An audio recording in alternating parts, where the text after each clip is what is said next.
Welcome, dear listener. Find a comfortable place to rest. Let your body sink into softness and allow your mind to grow still. Tonight we journey together through ancient stories of provision and care, tales that have brought comfort to countless souls across the centuries. These are stories of miraculous abundance, of divine compassion, of moments when heaven touched earth to meet human need. Let these words wash over you gently, like waves upon a shore, as we explore how grace has always found a way to sustain, to nourish, to provide. Close your eyes now, breathe deeply, and let us begin. Since the beginning of human memory, people have looked upward with questions written in their hearts. They have gazed at the sky during drought, wondering when rain would come. They have watched the seasons change, hoping for harvest. They have felt the gnawing emptiness of hunger and known the deeper emptiness of uncertainty about tomorrow. This search for sustenance, this fundamental need that binds all living things, has always been more than merely physical. It touches something profound within us, something that asks not just for bread, but for assurance that we are not alone in our need, that the universe itself might care whether we flourish or fade. Throughout the long centuries of human experience, in moments of greatest desperation and deepest doubt, there have been times when provision arrived in ways that defied explanation. These moments became stories, and these stories became treasures, passed from generation to generation like precious heirlooms. They speak of a presence that sees, that knows, that responds to human hunger with generosity beyond measure. They tell us that even in the wilderness, even in the darkest valley, even when all visible resources have been exhausted, there remains a source of life that does not run dry. The ancient world knew vulnerability in ways we can scarcely imagine.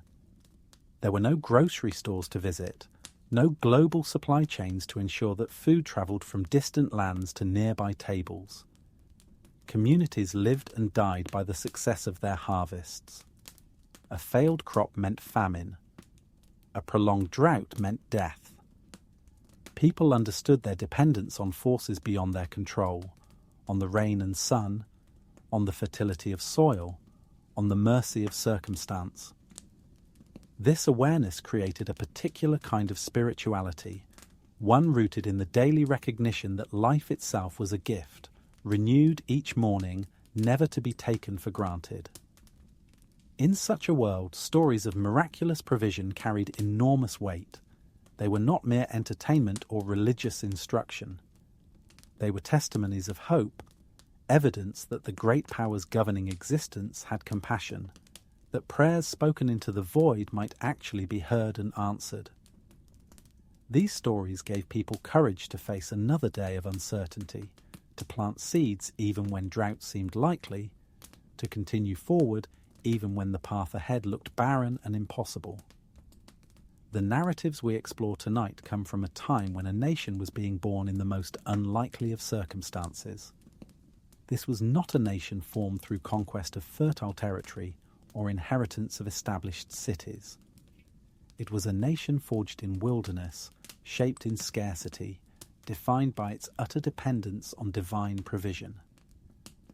The people at the centre of these stories were not mighty warriors or wealthy merchants. They were slaves who had just escaped bondage, refugees fleeing oppression, ordinary people thrust into extraordinary circumstances where their survival would depend entirely on help from beyond themselves. The journey began in Egypt, in the land where pyramids touched the sky and the Nile brought life to the desert. For generations, the descendants of Abraham had lived there, first as honoured guests, then as useful labourers, and finally as enslaved people, their lives measured only by the bricks they could produce, their dreams crushed under the weight of Pharaoh's ambitions. They cried out in their suffering, and those cries rose like smoke from an altar, reaching the ears of the God who had made promises to their ancestors, promises that seemed to have been forgotten in the long years of silence and servitude. But the promises had not been forgotten. Through a series of dramatic events, through plagues that shook Egypt to its foundations, through the courage of a reluctant prophet named Moses, the people were finally released from bondage. On a night marked by both terror and liberation, they gathered their few possessions and walked out of Egypt, leaving behind the only home most of them had ever known. Behind them lay 400 years of history. Ahead lay a future as vast and uncertain as the desert itself. The initial euphoria of freedom soon gave way to the harsh realities of survival.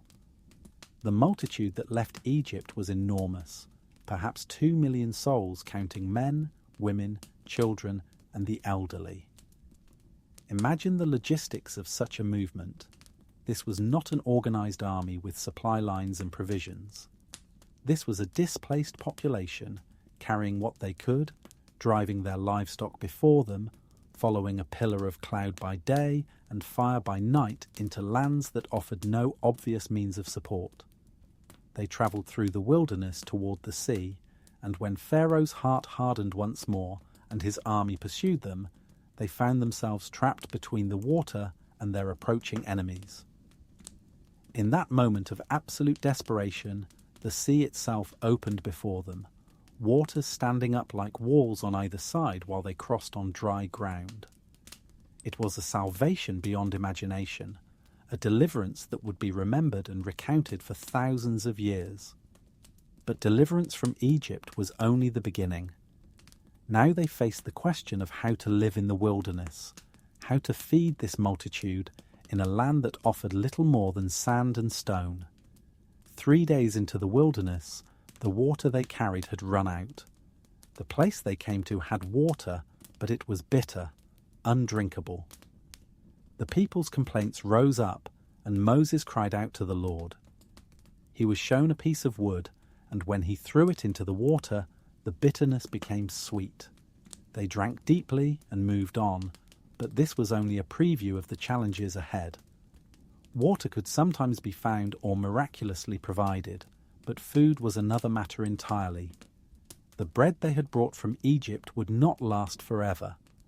The flocks they drove before them could provide meat, but these animals were also their wealth, their future, the foundation of whatever life they hoped to build in the land of promise. They could not simply slaughter their way across the wilderness. 6 weeks after leaving Egypt, in the wilderness of Sin, the crisis reached its breaking point. The food was gone. The people gathered around Moses and his brother Aaron, and their words carried the weight of genuine desperation mixed with the bitterness of disillusionment. They said, and these words echo across the centuries with their raw honesty, that they wished they had died in Egypt, where at least they had sat by pots of meat and eaten bread until they were full. Freedom, they were discovering, came with a cost that hunger made almost unbearable. They accused Moses of bringing them into the wilderness to kill the entire assembly with starvation. Moses and Aaron listened to these complaints, and they understood the fear beneath the anger. They told the people that in the evening they would see that it was the Lord who had brought them out of Egypt, and in the morning they would see the glory of the Lord. What did this mean? The people would soon discover that their complaints had been heard, not by Moses and Aaron alone, but by the one who had delivered them from slavery, who had not brought them into the wilderness to die, but to teach them a profound truth about dependence, trust, and daily grace. That evening, as the sun descended toward the horizon, painting the desert sky in shades of orange and purple, something extraordinary happened. The people heard a sound, a whirring of wings, growing louder and louder. Then they saw them, quail, countless quail, flying low over the ground, so numerous that they covered the camp. These birds, exhausted from migration, settled among the people, easy to catch, providing meat in abundance.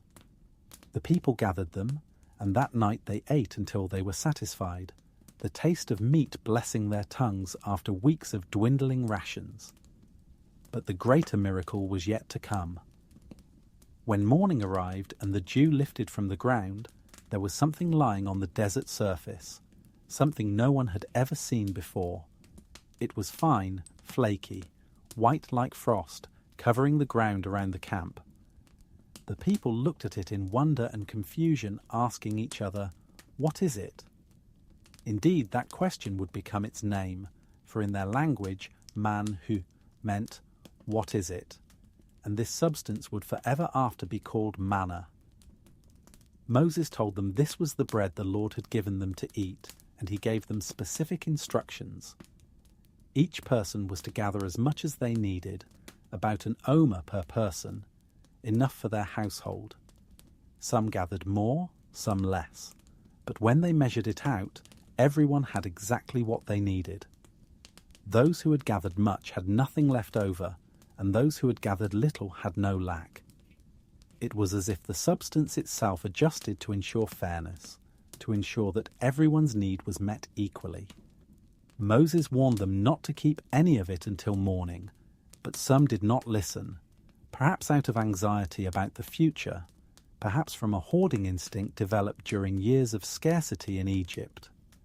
Those who kept it overnight found that by morning it was full of maggots and smelled foul. The lesson was clear. This provision was for today, for this moment. Tomorrow would bring its own supply. Trust was required, the letting go of the need to control and secure the future through one's own effort and planning. This pattern continued day after day. 6 days each week, the manna appeared with the morning dew.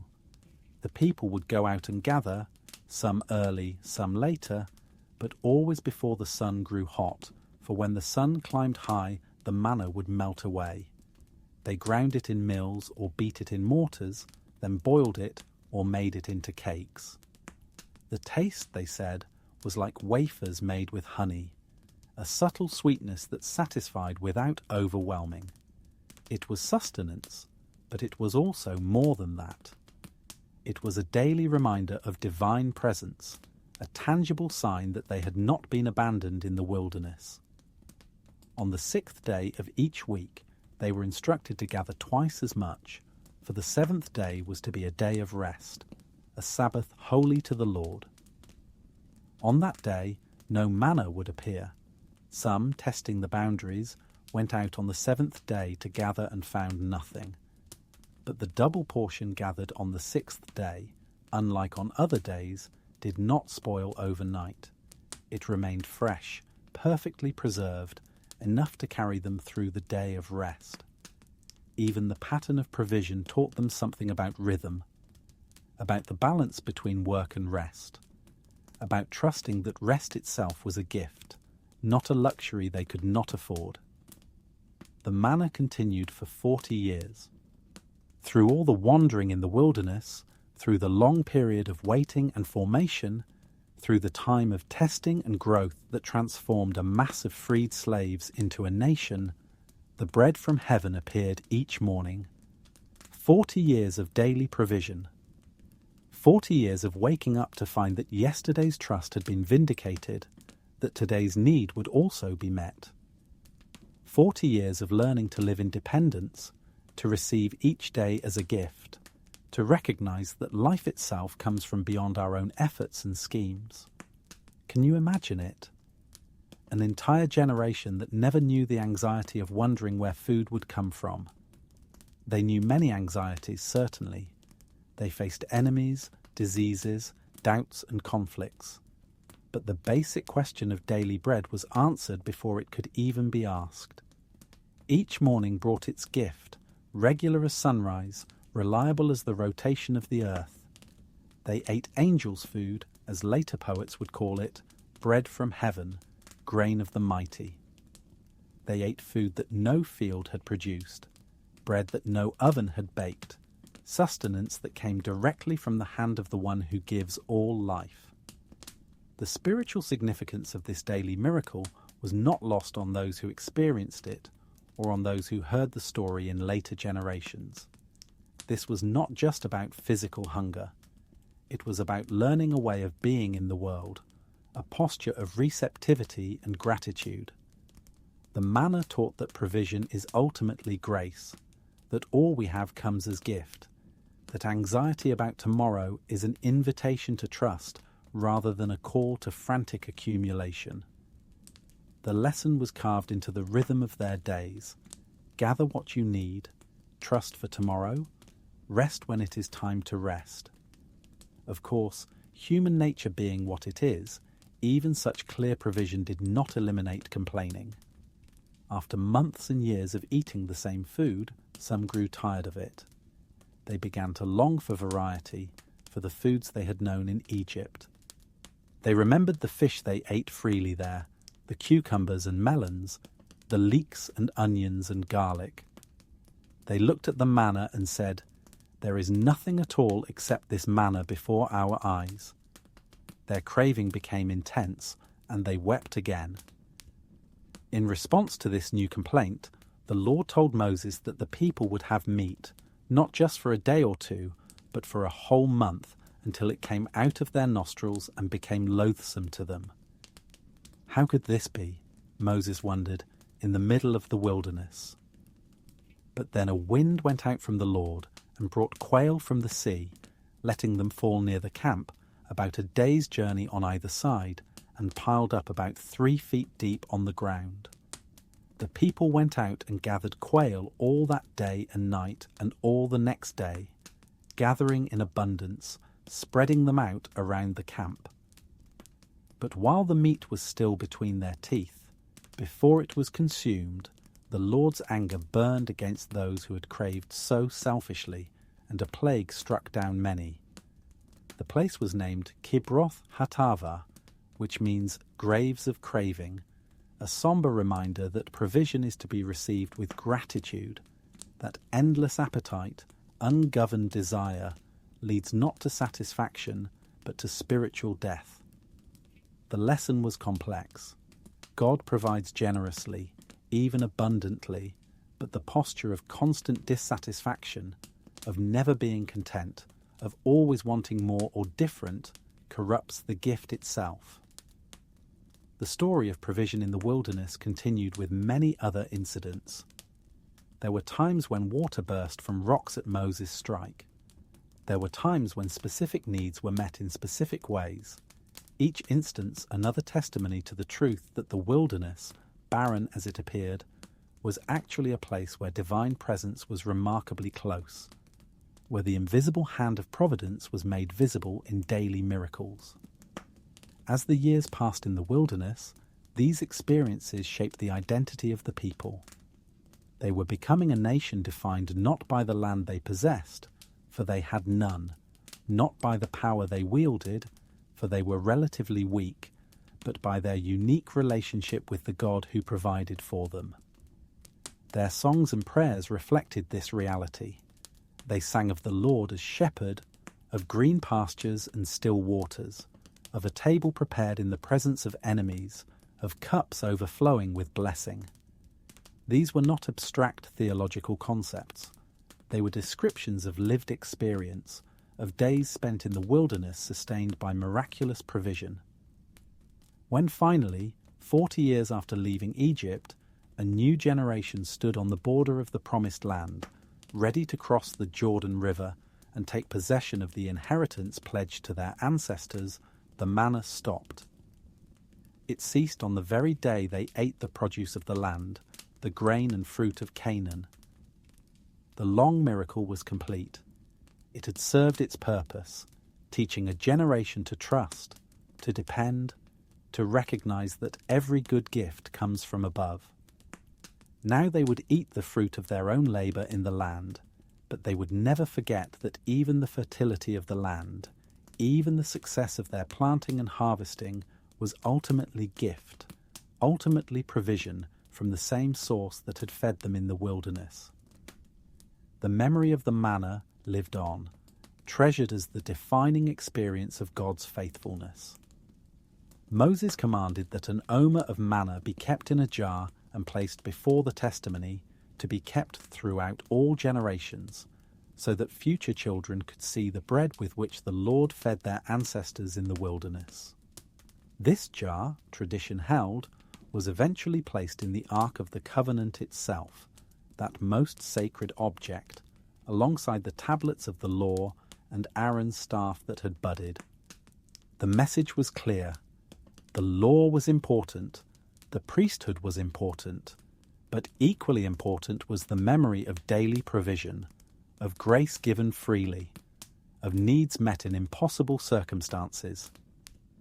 The wilderness experience, with all its hardships and miracles, became the lens through which this people understood their relationship with the divine. When they faced challenges in later generations, prophets would remind them of the wilderness, of the manna, of the daily grace that sustained them when they had nothing else. When they grew proud and self-sufficient, thinking their own power and wisdom had brought them prosperity, the memory of total dependence in the desert served as correction and humbling reminder. The story of Elijah the prophet, which unfolded centuries after the wilderness wandering, echoed many of the same themes of provision in unlikely circumstances. Elijah lived during a time of deep corruption in Israel.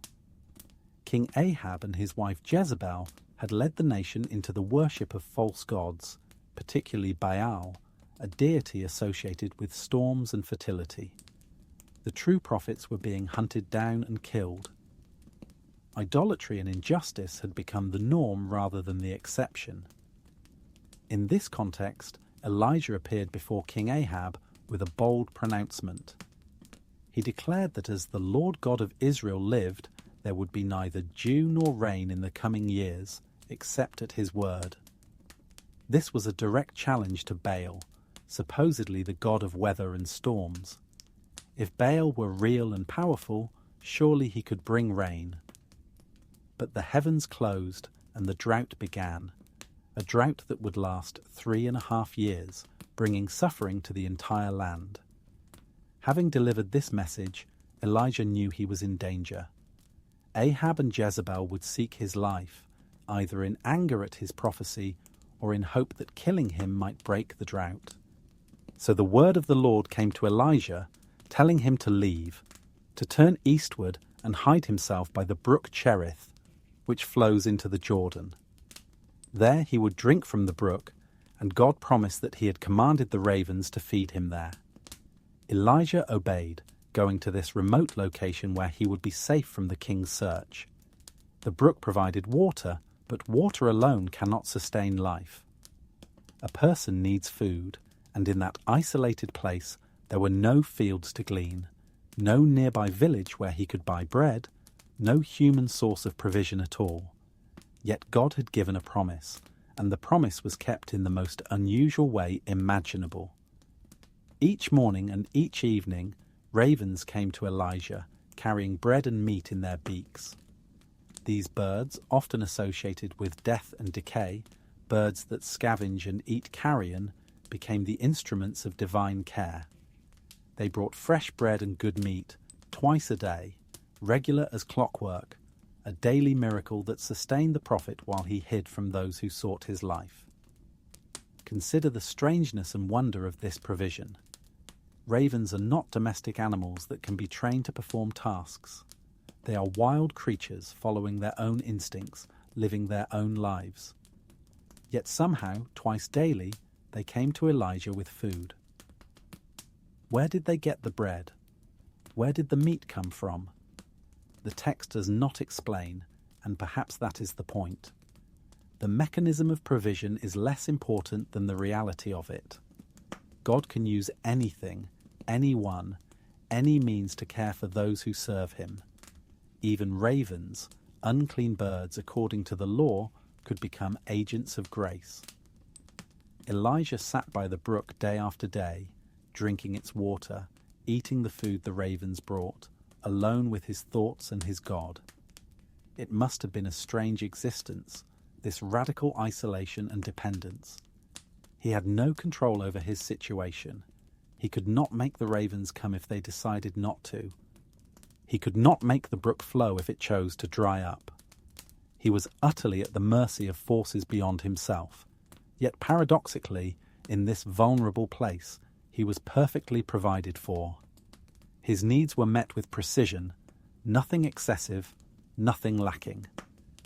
The bread and meat came twice daily, morning and evening, creating a rhythm not unlike the rhythm of the manna in the wilderness.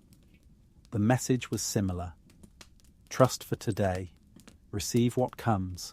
Do not worry about tomorrow.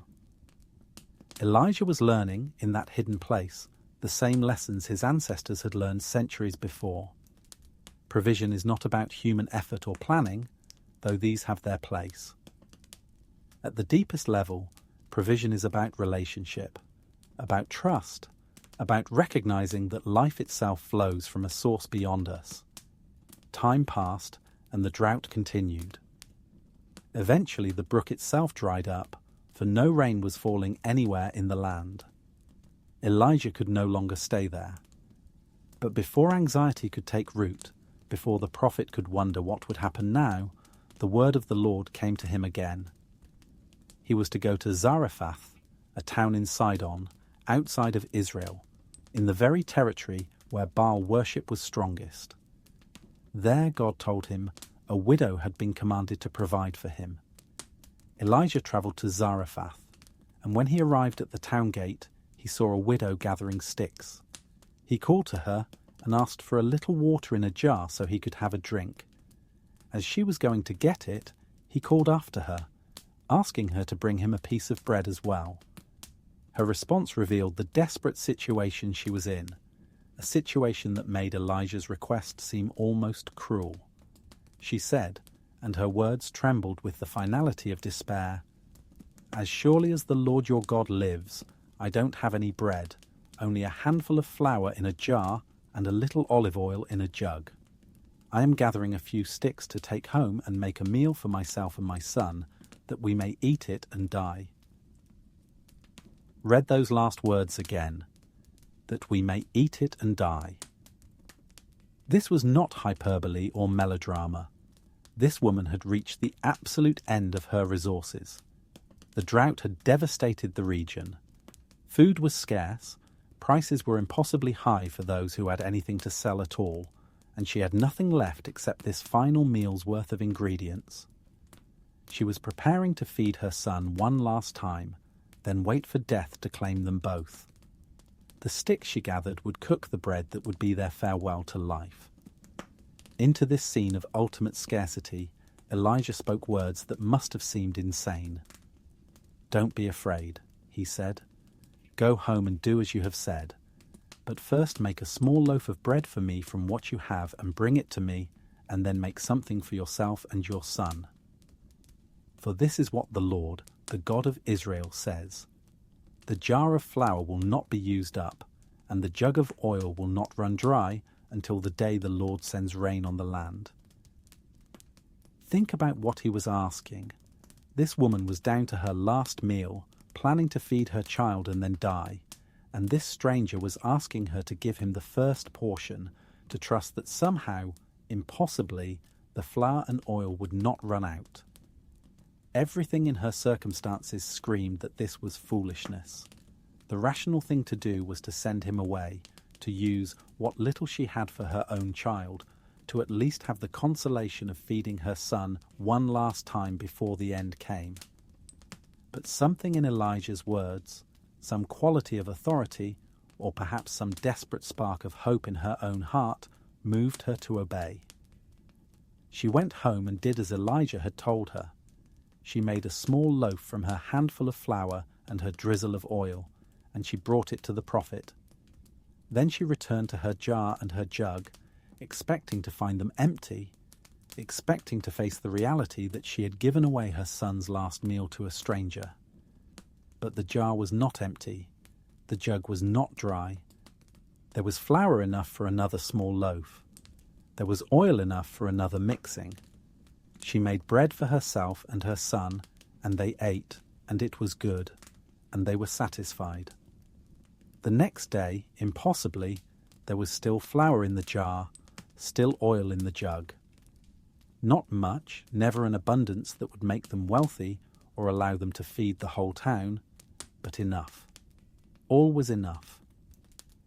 Day after day, week after week, month after month, for as long as the drought lasted, the flour was not used up, and the oil did not run dry.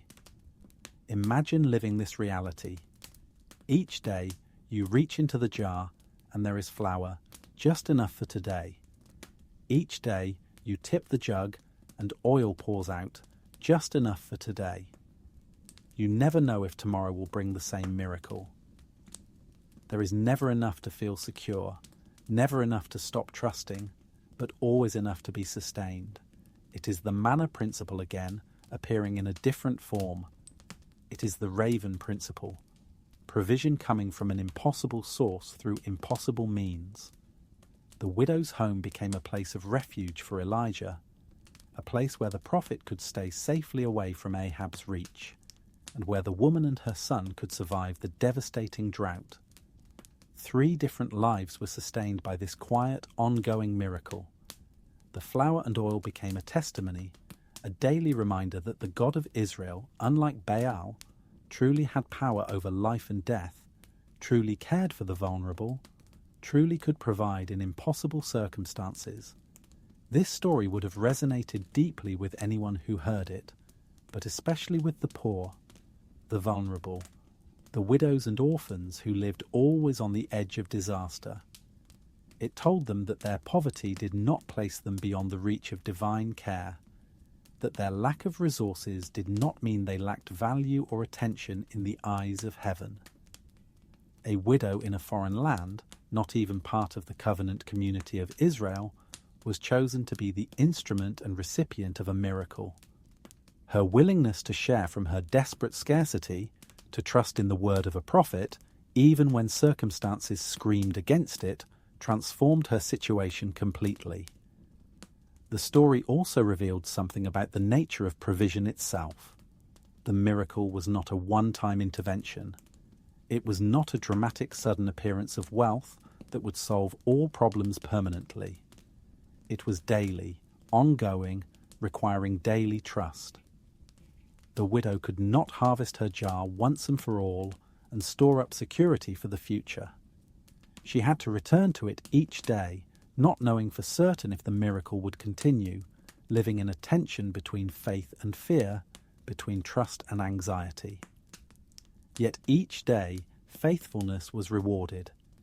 Each day, the promise held true. When the drought finally ended, when rain fell again on the land, and Elijah emerged from hiding to confront Ahab and the prophets of Baal, the widow's story had already accomplished its purpose. It had kept the prophet alive and given him shelter. It had saved a woman and her child from starvation. And it had demonstrated in a small house in a foreign town that the God of Israel was real, was powerful, was faithful, was compassionate. It had proven that provision could come even when all natural sources had dried up, that miracles could be quiet and domestic, that grace could sustain over time as powerfully as it could intervene in a moment. The themes we see in these stories, the wilderness wandering and the widow of Zarephath, would appear again and again throughout the long narrative of Scripture. They would find their fullest expression in the ministry of Jesus, whose very presence seemed to bring abundance wherever scarcity had reigned, whose touch transformed lack into plenty, whose compassion moved him to ensure that crowds who came to hear him teach would not go away hungry. The time in which Jesus lived was, like the time of Elijah, a period of spiritual crisis and political tension. The people of Israel were under Roman occupation, their land and lives controlled by a foreign power. Many longed for a Messiah who would lead a revolt, who would restore the kingdom to Israel through military might. Into this context came Jesus, teaching a different kind of kingdom, demonstrating a different kind of power. One day, Jesus crossed the Sea of Galilee, and a large crowd followed him because they saw the signs he had performed by healing the sick. Jesus went up on a mountainside and sat down with his disciples. The Passover was near, that festival that commemorated the Exodus from Egypt, the time of slavery and liberation, the beginning of the wilderness journey, and the provision of manna. The crowd that gathered was enormous, thousands of people who had left their homes and villages to follow this teacher, to hear his words, to perhaps witness or receive healing. As evening approached, Jesus looked up and saw this great crowd coming toward him. He turned to Philip, one of his disciples, and asked him a question. "Where shall we buy bread for these people to eat?" The question itself was startling. This was not a small group. There were 5,000 men present, not counting women and children, meaning the actual crowd could easily have been 10,000 or more.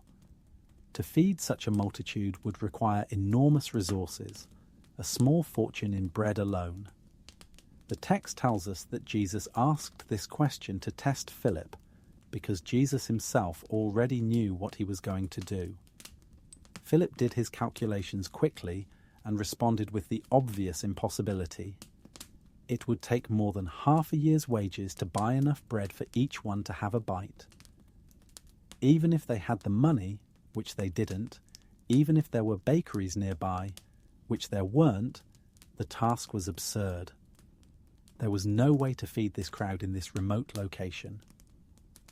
Another disciple, Andrew, Simon Peter's brother, spoke up. He had found a boy in the crowd, a child who had brought food for himself, a small lunch consisting of 5 small barley loaves and 2 small fish. Andrew presented this information, but immediately acknowledged its inadequacy. But how far will they go among so many? It was almost a joke, a cruel reminder of how hopeless the situation was. A child's lunch, barely enough to satisfy one growing boy, was all they had to work with, and there were thousands of people growing hungry as the day wore on. Jesus gave instructions that seemed to ignore the impossibility of the situation. "Have the people sit down," he said. There was plenty of grass in that place, and the people sat down, arranging themselves in groups. When they were settled, Jesus took the 5 loaves and 2 fish, and he looked up to heaven and gave thanks. Then he broke the loaves and began giving them to the disciples to distribute to the people. He did the same with the fish, dividing them among the crowd. What happened next defied all natural explanation.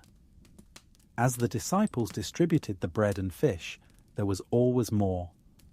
They kept reaching into the baskets, and there was always another piece to hand out, always another portion to share. They moved through the crowd, and everyone took as much as they wanted. This was not stingy provision, not carefully rationed morsels. People ate until they were satisfied, until their hunger was completely met, until they could eat no more. When everyone had eaten their fill, Jesus told his disciples to gather the pieces that were left over, not to waste anything. The disciples went through the crowd collecting the fragments, and they filled 12 baskets with the pieces of the 5 barley loaves left over by those who had eaten. 12 baskets. They had started with 5 small loaves, and they ended with 12 baskets full of leftovers. The abundance was staggering, impossible, undeniable. The crowd's response was immediate and profound. They recognized that they had witnessed something beyond natural explanation. They said, "Surely this is the prophet who is to come into the world." They were thinking of Moses, of the promise that God would raise up a prophet like Moses, and they were seeing in Jesus the fulfillment of that promise. After all, Moses had provided manna in the wilderness. Now Jesus had provided bread in a deserted place. The parallel was clear, the significance obvious. But Jesus, perceiving that the crowd was about to come and take him by force to make him king, withdrew again to the mountain by himself. He understood something the crowd did not yet grasp. The miracle was not primarily about physical hunger or political power. It was a sign, a pointer to something deeper. The bread he had multiplied was temporary sustenance. He himself was the true bread, the bread that comes down from heaven and gives life to the world. The next day, the crowd found Jesus on the other side of the lake. They were still thinking about the bread, still amazed by what they had witnessed, still wanting more of what he could provide. Jesus challenged them directly. You are looking for me, not because you saw the signs I performed, but because you ate the loaves and had your fill. Do not work for food that spoils, but for food that endures to eternal life, which the Son of Man will give you. This began a long discourse about bread, about hunger, about provision and life. The people brought up the manna, saying, Our ancestors ate the manna in the wilderness, as it is written, He gave them bread from heaven to eat. They were testing him, comparing him to Moses, wondering if he could measure up to that ancient miracle that had lasted 40 years. Jesus responded with words that would echo through the centuries. Very truly I tell you, it is not Moses who has given you the bread from heaven, but it is my Father who gives you the true bread from heaven. For the bread of God is the bread that comes down from heaven and gives life to the world. Sir, they said, always give us this bread. Then Jesus declared, I am the bread of life. Whoever comes to me will never go hungry, and whoever believes in me will never be thirsty. These words transformed the conversation from physical provision to spiritual reality. Jesus was claiming to be the ultimate answer to human hunger, not just the hunger of the stomach, but the deeper hunger of the soul. He was saying that he himself was the provision that the manna had pointed toward, the fulfillment of all those ancient miracles of sustenance. Just as the Israelites had to gather manna daily, so people must come to him continually. Just as the manna gave physical life and strength, so he gives eternal life and spiritual sustenance. The crowd found this teaching difficult. Many of his disciples turned back and no longer followed him. The idea that provision was not just about receiving material blessings, but about relationship with the provider himself, was too much for some to accept. They wanted bread for their bellies. He was offering bread for their souls. Sometime later, another great crowd gathered to hear Jesus teach. They stayed with him for 3 days, listening to his words, seeking healing, unwilling to leave his presence even as their food supplies ran out. After 3 days, Jesus called his disciples and said, I have compassion for these people. They have already been with me 3 days and have nothing to eat. If I send them home hungry, they will collapse on the way, because some of them have come a long distance. The disciples, despite having witnessed the feeding of the 5,000, responded with the same kind of doubt that seems to plague human nature. But where in this remote place can anyone get enough bread to feed them? They asked. It is almost comical, this forgetfulness, this failure to connect present possibility with past miracle. But perhaps it is also deeply human, this tendency to doubt each time a new challenge arises, to forget that the God who provided once can provide again. Jesus asked them, How many loaves do you have? They replied, 7 and a few small fish. Again, the provision was utterly inadequate for the need. There were 4,000 men, plus women and children, perhaps 7,000 or 8,000 people in all. 7 loaves and a few fish could not possibly suffice. Jesus told the crowd to sit down on the ground. He took the 7 loaves and the fish, and when he had given thanks, he broke them and gave them to the disciples, and they in turn distributed them to the people. They all ate and were satisfied. Afterward, the disciples picked up 7 basketfuls of broken pieces that were left over. The number who ate was 4,000 men, besides women and children. The miracle was similar to the first feeding, yet different. 7 loaves instead of 5. 4,000 instead of 5,000. 7 baskets of leftovers instead of 12. Each detail carried meaning, each number held significance. But the essential reality was the same. Jesus saw need, felt compassion, and provided abundantly. He did not send hungry people away. He did not tell them their lack of planning was their own problem. He met their need with generosity that exceeded what was required, with abundance that demonstrated divine care. These feeding miracles became foundational stories for the early Christian community. They told and retold them, not just as amazing events from the past, but as ongoing truths about who Jesus was and how God works in the world. When they gathered for meals, when they broke bread together in remembrance of him, they remembered these multiplications. They understood that the same Jesus who had fed thousands in the wilderness could be trusted to provide for their needs as well. The stories also carried a communal dimension that is easy to overlook. Notice that in both feedings, Jesus did not simply make food appear in front of each person. He involved the disciples in the distribution. They were the ones who moved through the crowd, handing out bread and fish, witnessing up close the impossible nature of what was happening.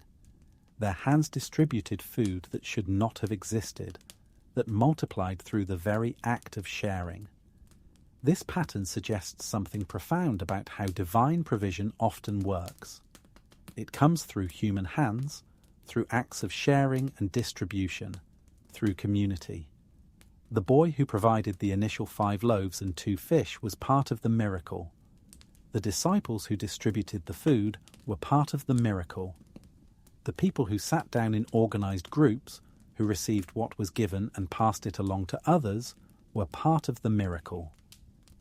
Provision is not always a solitary experience of God dropping resources from the sky.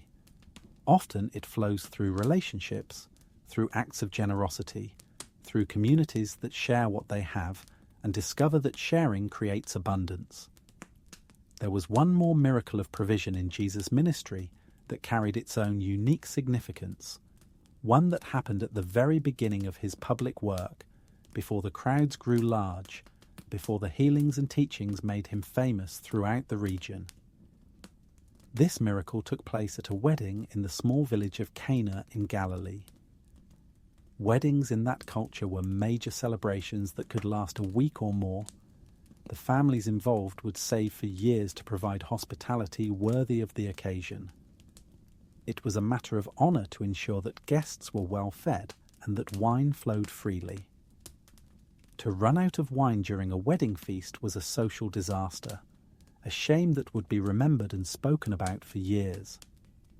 It would mark the family as poor, as lacking in hospitality, as unable to properly celebrate such an important event. Jesus, his mother Mary, and his disciples had been invited to this wedding. They were among the guests, enjoying the celebration, when Mary became aware of a problem. The wine was running out. How she knew this, the text does not say. Perhaps she was helping with the preparations and had inside knowledge of the household situation. Perhaps she simply noticed the anxiety on the faces of the hosts, the worried whispers between servants. She came to Jesus and said simply, "They have no more wine." These words carried multiple layers of meaning. On the surface, she was stating a fact, but beneath that she was making a request, though she did not explicitly ask for anything. She was also expressing compassion for the family's predicament and perhaps confidence that her son could do something about it. Jesus' response seems at first somewhat dismissive. "Woman, why do you involve me? My hour has not yet come." He was indicating that the time for him to fully reveal his identity and power had not yet arrived. He had a mission, a timeline, a destiny that would unfold according to divine purpose.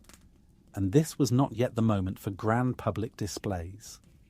Yet despite these words, Mary turned to the servants and said, "Do whatever he tells you." She knew her son. She knew that his objection was not refusal, that his hesitation was about timing and method, not about compassion or willingness to help. Nearby stood 6 stone water jars, the kind used for Jewish ceremonial washing, large jars that could each hold 20 to 30 gallons of water. These were not small containers. Altogether, they could hold between 120 and 180 gallons. Jesus told the servants to fill the jars with water. The servants obeyed, filling them to the brim, adding water until no more could be added. Then Jesus told them, Now draw some out and take it to the master of the banquet." The servants did as instructed, though they must have been confused. They had filled the jars with water. They knew it was water. They had poured it themselves, bucket after bucket, until the jars were full. Now they were being told to take this water to the master of the banquet as though it were something else entirely. But they obeyed, drawing out a portion and carrying it to the man in charge of the feast. The master of the banquet tasted the water that had been turned into wine. He did not know where it had come from, though the servants who had drawn the water knew. He was impressed. He called the bridegroom aside and said to him, "Everyone brings out the choice wine first, and then the cheaper wine after the guests have had too much to drink, but you have saved the best till now." This comment reveals the magnitude of what had happened. Not only had water been transformed into wine, but it had become wine of exceptional quality, better than what had been served at the beginning of the feast. This was not mediocre wine grudgingly provided to meet a need. This was excellent wine, abundant wine, more than 120 gallons of the finest vintage. The provision was not just adequate, it was lavish, excessive, overflowing with generosity. This miracle, unlike the feeding of the thousands, was witnessed by relatively few people. The servants knew, the disciples knew, Mary knew. But the guests at the wedding continued their celebration, unaware that something extraordinary had occurred, unaware that the wine they were drinking had, moments before, been water in ceremonial jars. The bridegroom received credit for providing excellent wine, and his honour was preserved, his family's reputation secure. The text tells us this was the first of the signs Jesus performed, and it revealed his glory, and his disciples believed in him. A sign is not just a miracle, it is a miracle that points beyond itself to a deeper truth. What truth was being revealed here at this wedding in Cana? First, there is the truth of abundance. The transformation of water into wine, and excellent wine at that, speaks of a God whose provision exceeds mere necessity. God does not just meet needs. God gives good gifts, gifts that bring joy, that enhance celebration, that make life not just bearable, but beautiful. The wedding guests did not need wine to survive. They needed it to celebrate properly, to experience the fullness of joy that such an occasion deserved. And Jesus provided it abundantly. Second, there is the truth of transformation. Water became wine. The ordinary became extraordinary. The common was transformed into the choice. This speaks to the transformative power of divine presence. What seems mundane, what appears to be merely functional, can become something altogether different when touched by grace. The same Jesus who turned water into wine would later speak of spiritual transformation, of being born again, of becoming new creations.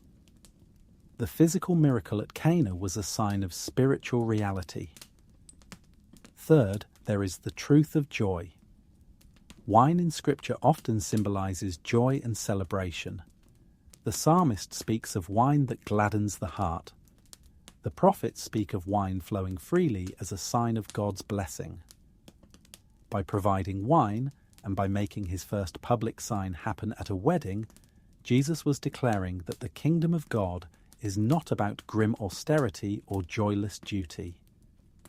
It is about celebration, about restored relationships, about abundance that enables joy. Fourth, there is the truth about new beginnings. A wedding represents the beginning of a new family, a new life together. The presence of Jesus at this wedding and his provision of wine suggests that he brings new beginnings, that his coming marks the start of something fresh and hopeful. The old ceremonial water jars, used for ritual washing, became the containers for new wine. The old order was being transformed into something new. The miracle at Cana also demonstrates something about how Jesus chose to use his power. He could have prevented the wine from running out in the first place. He could have arranged circumstances so that the family never faced this embarrassment. Instead, he allowed the crisis to develop, and then he provided a solution that was private, dignified, and generous. He did not make a public show of the family's failure or of his own power. He quietly resolved the situation in a way that preserved their honor and enabled the celebration to continue.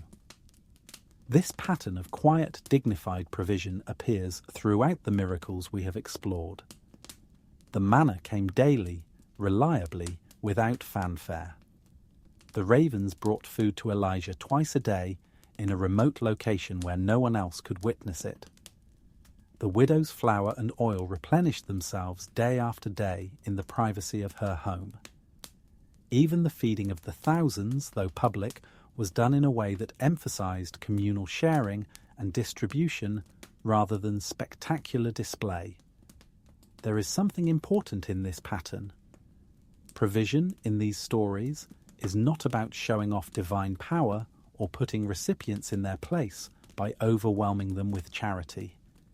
It is about meeting genuine need with genuine care, about ensuring that people have what they need to live with dignity and joy. It is about transformation that respects the humanity of those being helped, that involves them in the process, that preserves their agency and honor. As we reflect on these stories together, certain themes emerge again and again, like musical motifs in a long symphony. The theme of trust appears repeatedly, whether it is the Israelites learning to gather only what they need for each day, or Elijah depending on ravens, or the widow using her last ingredients to feed the prophet first, or the disciples distributing loaves that should not have been sufficient. Trust is essential. The miracles of provision test and develop trust, requiring people to act on promises before seeing the outcome, to move forward in faith when circumstances suggest despair. The theme of daily dependence also recurs. The manna came daily. The ravens came twice daily. The flour and oil lasted day by day. Even in the feeding miracles, though they were one-time events, they addressed immediate daily need hunger on that particular day. This pattern teaches that provision is not primarily about accumulating security for the distant future. It is about recognizing our dependence each day, about receiving life as a gift each morning, about the spiritual discipline of living in the present with gratitude rather than anxiety. The theme of divine compassion weaves through every story. God hears the complaints of the people in the wilderness, even when those complaints are tinged with ingratitude. God sees Elijah's danger and provides for him. God notices the widow's desperate poverty. Jesus has compassion on the crowds, not wanting to send them away hungry. Jesus cares about the social embarrassment of a family at a wedding. In each case, the motivation for provision is compassion, the movement of divine heart toward human need. The theme of abundance beyond necessity is striking. It would have been enough to give the Israelites bland, nutritious manna, but it tasted like honey. It would have been enough to give them bare survival, but they also received quail for meat. The widow needed just enough flour and oil to survive, but it lasted for years.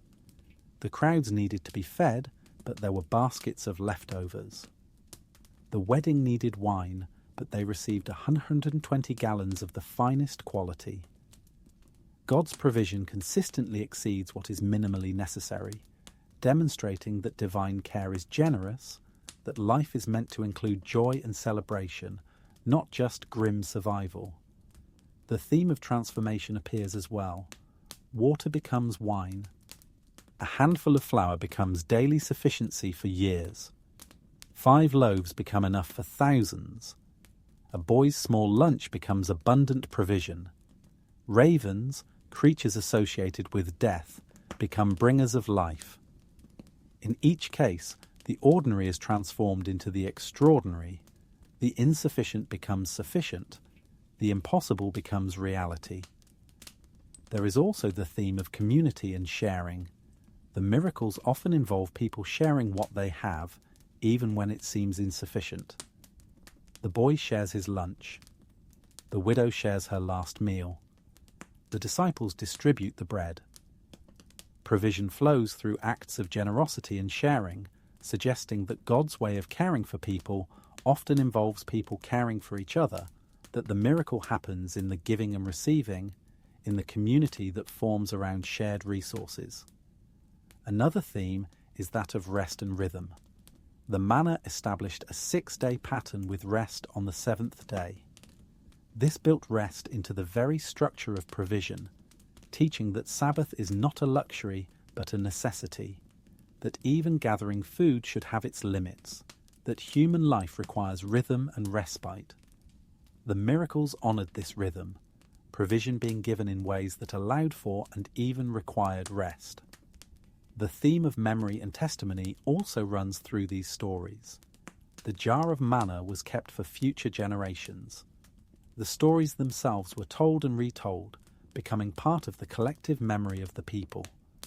The disciples who distributed the loaves and saw the multiplication up close became witnesses who would testify to what they had seen. These were not private experiences to be kept secret. They were events meant to be remembered, shared, passed down, so that future generations facing their own wilderness, their own hunger, their own impossibilities, would remember that provision had come before and could come again. Finally, there is the theme of divine presence. The deepest truth revealed in these miracles is not just that God provides things, but that God is present with people in their need. The provision itself is a sign of presence, a tangible demonstration that people are not alone, not abandoned, not forgotten. The manna said each morning, "I am with you." The ravens said twice daily to Elijah, "You are not forsaken." The flour and oil said to the widow, "I see you." The multiplied loaves said to the crowds, "I care." The wine at Cana said to the wedding family and to all who would hear the story, "I am here, I am good, I bring joy." These stories, ancient as they are, continue to speak across the centuries because the needs they address are timeless. People still hunger. People still face scarcity and fear about tomorrow. People still wonder if anyone notices their need, if help will come, if they can trust in anything beyond their own efforts to secure their survival. The miracles of provision answer these questions not with abstract theology, but with concrete stories of real people in real situations who discovered that help came, that provision was real, that trust was vindicated. In our own lives, we may not see manna appear on the ground, or ravens deliver our meals, or water turn into wine. But we can learn to recognize provision in its many forms. We can notice the ways that needs are met, often through unexpected means, often just in time, often through the kindness of others, sometimes through circumstances that could be called coincidental, but which those with eyes of faith recognize as something more. We can practice the daily trust that the manna taught, letting go of the need to hoard and control, receiving each day's grace with gratitude. We can learn from the widow's willingness to share even from desperate scarcity, trusting that generosity opens the door to provision rather than closing it. We can learn from the disciples' willingness to distribute what seemed insufficient, participating in the miracle by their obedience. We can learn from the wedding servants who filled jars with water and trusted that something more was happening than they could see. These stories invite us into a different way of being in the world, a way characterized by trust rather than anxiety, by gratitude rather than grasping, by awareness of presence rather than feelings of abandonment. They suggest that provision is ultimately relational, that it flows from the heart of a God who sees, who cares, who responds. They teach that our part is not to control or secure everything ourselves, but to receive, to share, to trust, to participate in the miracle by our faith and obedience. The wilderness where the Israelites wandered was a real place of sand and stone and burning sun. But it was also a metaphor, a symbol of those times in life when resources are scarce, when the future is uncertain, when we are far from comfort and security. All of us pass through wilderness times. The promise embedded in these stories is that even in the wilderness, especially in the wilderness, provision comes.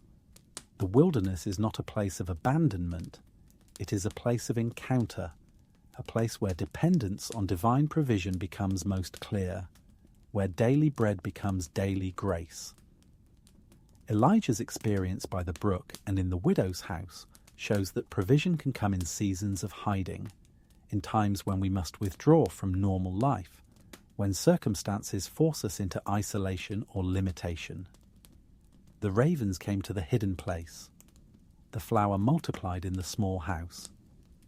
We are not beyond the reach of care even when we are alone, even when we are in hiding, even when the world seems to have forgotten us. The feeding of the thousands shows that provision can be corporate, that entire communities can be sustained, that the needs of the many are not too great for divine compassion. It shows that miracles can happen through the unlikely contribution of a child, through the obedience of disciples who distributed what should not have been enough. It teaches that in the kingdom Jesus proclaimed, there is enough for everyone, and the measure of enough is satisfaction, fullness, abundance. The wedding at Cana shows that provision is not just about dire necessity, it is also about joy, about celebration, about the good gifts that make life worth living beyond mere survival. God cares not just that we exist, but that we flourish, that we experience the goodness of creation, that we have reasons to celebrate. The transformation of water into wine speaks of a grace that enhances life, that brings unexpected joy, that turns the ordinary into something special. As you lie here listening to these ancient stories, let them settle into your consciousness like gentle rain on parched ground. Let them remind you that you are part of a long story of provision, that you join countless others who have faced need and found sufficiency, who have trusted and seen that trust honoured. Let them ease the anxieties that gnaw at your mind about tomorrow, about whether there will be enough, about whether you can trust in anything beyond your own efforts. Remember the daily manna, how it came each morning without fail for 40 years. Remember that you are not asked to figure out provision for 40 years, only for today. Today's bread comes today. Tomorrow's bread will come tomorrow. The rhythm of daily grace continues, reliable as sunrise, as faithful as the turning of the earth. Remember Elijah by the brook, utterly dependent, seemingly vulnerable, yet perfectly provided for. Remember that your vulnerabilities do not disqualify you from care, that your limitations do not mean you are forgotten. Provision can come through means you would never expect, through sources you would never imagine. Keep your heart open to surprise. Remember the widow with her jar and jug, reaching in each day to find enough, never knowing if it would last one more day, yet finding it did. Remember that your own small resources, when shared in faith, can become conduits of blessing. What seems insufficient in your hands might be exactly what is needed when touched by grace. Remember the crowds on the hillside, sitting down at Jesus' instruction, receiving what was distributed, finding themselves satisfied. Remember that you can sit down, you can rest, you can receive what comes rather than striving and straining to make everything happen through your own power. There is a time for work, yes, but there is also a time to sit, to receive, to be fed. Remember the wedding guests who drank wine that had been water, most of them never knowing the miracle that had occurred, simply experiencing the joy and abundance of celebration. Remember that miracles might be happening around you, in you, through you, even when you cannot see the mechanism or understand the how. The important thing is not to comprehend but to receive, not to analyze but to trust. These stories, told now in the quiet darkness as you prepare for sleep, are offered as gifts of peace. They are reminders that you are held, that your life unfolds within a larger story of care, that provision is not something you must create through anxious effort, but something you can receive with grateful trust. The same presence that fed people in the wilderness, that multiplied loaves and fish, that transformed water into wine, is present now, attentive to your life, aware of your needs, capable of providing in ways you cannot yet imagine. Let go now of the day's worries. Let go of tomorrow's concerns. Let go of the need to figure everything out, to control every outcome, to secure every possibility. Rest in the reality that you are seen, known, and cared for. Rest in the truth that has been demonstrated across centuries. Provision comes, grace flows, needs are met. Not always in the way or timing we expect, not always in the abundance we imagine, but truly, really, sufficiently. As sleep comes to you now, may you dream of manna appearing with the morning dew, of ravens bringing sustenance, of flour that does not run out, of loaves multiplying in your hands, of water becoming wine. May these images of provision settle deep into your unconscious mind, bringing peace to your spirit, calming your anxious thoughts, reminding you at a level deeper than words that you are held in an embrace of care that will not let you go. The stories are old, but their truth is ever new. The miracles happened long ago, but their meaning continues.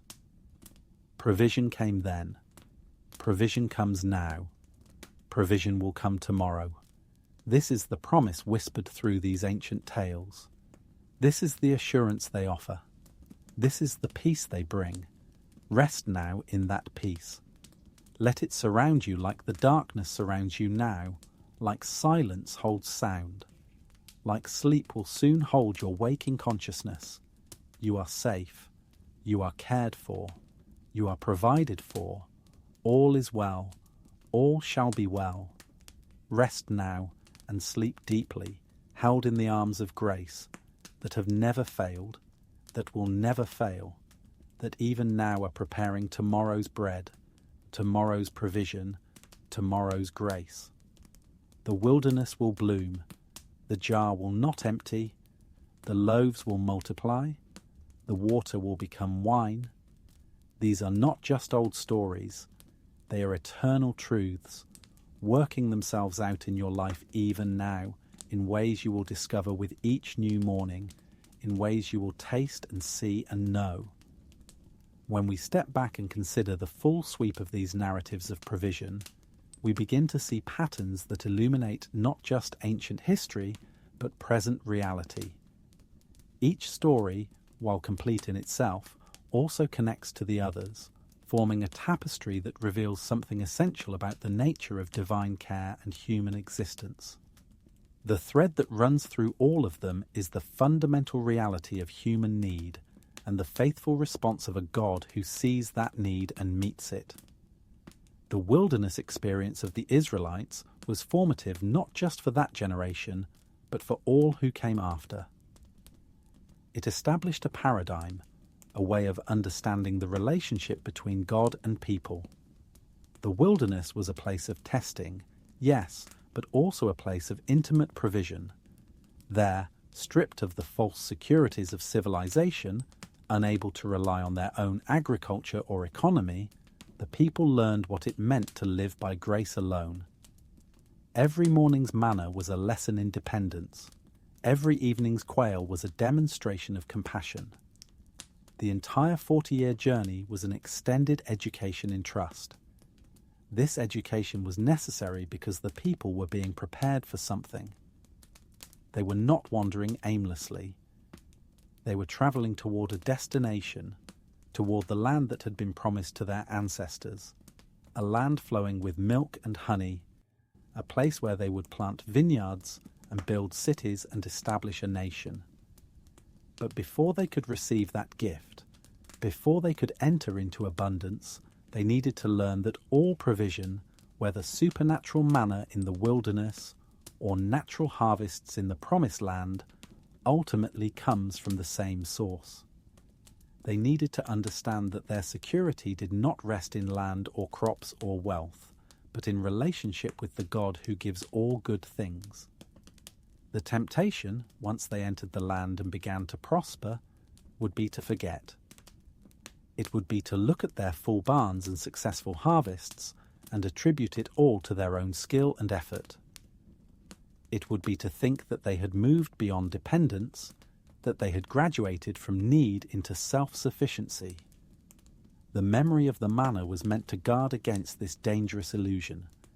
Every time they celebrated Passover, remembering the Exodus and the wilderness journey, they were reminded that they had once been entirely dependent, that they had been fed by bread from heaven, that their very existence was a gift.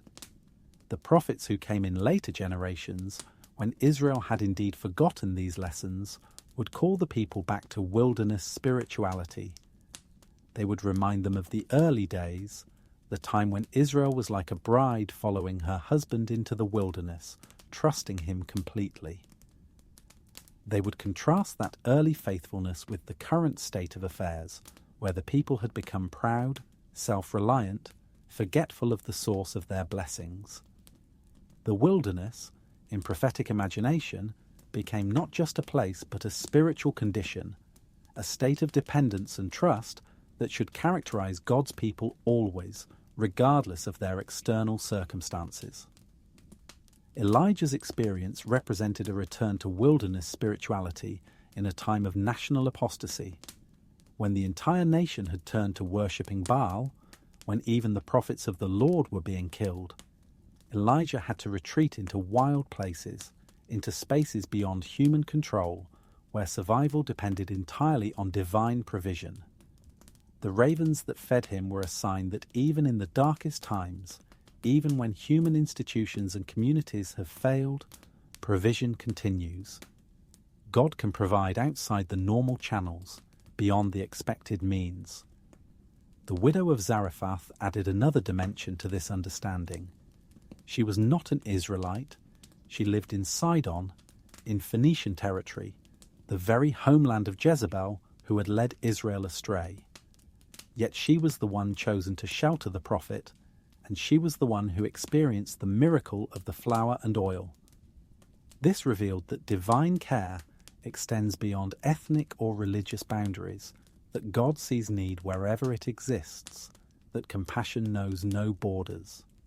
The widow's generosity in sharing her last meal, her willingness to trust the prophet's word, even when it contradicted all evidence, demonstrated that faith can exist in unexpected places, that sometimes those outside the covenant community show greater faith than those within it. The ongoing nature of her miracle, the daily replenishment of flour and oil for more than 2 years, emphasized the sustainability of divine provision. This was not a one-time rescue, but a sustained grace that continued day after day. It required the widow to return to her jar and jug each day with faith, never knowing for certain if the miracle would continue, always having to trust again. This daily renewal of faith, this repeated act of trust, shaped her character and deepened her relationship with the God of Israel. By the end of her time with Elijah, she had become not just a recipient of miracles, but a believer, declaring her faith in words that showed deep transformation. When we move to the New Testament and the ministry of Jesus, we see all these themes coming to fulfillment. Jesus himself became the reality to which all the earlier provisions had pointed. He declared himself to be the bread of life, the true manna come down from heaven. Unlike the manna in the wilderness, which sustained physical life for a time, Jesus offered himself as bread that gives eternal life. The multiplication of loaves and fish was not just about feeding hungry people, though it was that. It was a sign pointing to Jesus as the ultimate source of life, the one who satisfies the deepest hungers of the human heart. The feeding miracles demonstrated several crucial truths about Jesus and about the kingdom he was inaugurating. First, they showed his compassion. He was moved by the physical hunger of the crowds. He did not spiritualize their need or tell them to be content with spiritual food while their stomachs were empty. He addressed their immediate physical need. This reveals a holistic understanding of salvation and care. God is concerned with the whole person, body and soul, temporal needs, and eternal destiny. The kingdom of God is not some purely spiritual realm disconnected from material reality. It is the transformation of all reality, including the meeting of physical needs. Second, the feeding miracles demonstrated abundance. There is enough in God's kingdom for everyone. The economics of scarcity that govern human societies do not apply in the kingdom economy. When resources are blessed and shared, there is not only enough, but surplus. The 12 baskets of leftovers after the feeding of the 5,000, the 7 baskets after the feeding of the 4,000, these spoke of abundance beyond sufficiency. They contradicted the assumption that resources are fundamentally limited, that for some to have enough others must go without. Third, the feeding miracles revealed the importance of sharing and participation. Jesus did not feed the crowds directly. He took the small offering, the boy's lunch, or the disciples' few loaves, blessed it, and gave it to the disciples to distribute. The miracle happened in the act of sharing, in the circulation of the gift through the community. This pattern suggests that divine provision often flows through human generosity, that we are called to be conduits of blessing, not dams that hold resources for ourselves. Fourth, these miracles created community. The crowds were instructed to sit down in groups. They were organized for distribution. They ate together. The feeding became a communal experience, not just individuals grabbing what they could get. This foreshadowed the communal meals that would become central to Christian practice. The breaking of bread together in remembrance of Jesus. The sharing of resources in the early church, when no one claimed private ownership, but everything was held in common for the benefit of all. The miracle at Cana, though different in nature from the feeding miracles, complemented them beautifully.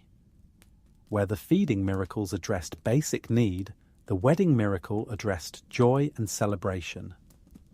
Where the feeding miracles were public and involved great crowds, the wedding miracle was relatively private and intimate. Together they showed the full range of divine provision, from meeting fundamental needs to enhancing life's celebrations, from public demonstrations of power to private acts of kindness. The transformation of water into wine carried rich symbolic meaning. Water represented the old way, the ritual washings, the external observances that characterized Jewish religious life. Wine represented the new covenant, the inner transformation, the joy and celebration that Jesus brought. The fact that the wine was of superior quality suggested that what Jesus offers is not inferior to what came before, but infinitely better. The new covenant does not diminish but fulfills and exceeds the old. The wine represents the spirit-filled life, the abundance of grace, the joy of the kingdom. The location of this first sign is also significant. Jesus chose to reveal his glory not in the temple at Jerusalem, not in a dramatic public setting, but at a wedding in a small village.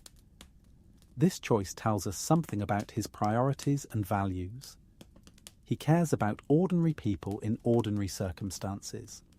He is present at life celebrations. He is concerned with social relationships and communal joy.